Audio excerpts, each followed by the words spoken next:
नमस्कार, आप देख रहे हैं न्यूज टाइम। आज चलते हैं खास खबर की तरफ। विकासनगर में सड़कों का हाल देखा जाए तो बहुत ही बदतर हो चुका है। जहां पर भी देखो सड़कें टूटी फूटी नजर आ रही थी।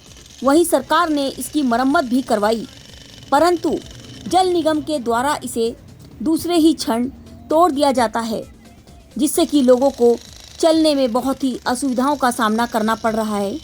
वहीं जन जागृति मंच के सुशील कुक्की ने इसकी शिकायत कर लोक निर्माण के द्वारा इसको बनवाया भी था, परंतु वहीं जल निगम के द्वारा इस सड़क को पुनः तोड़ दिया गया है। जनता की गाड़ी कमाई को बार बार बर्बाद किया जाता है। आइए देखते हैं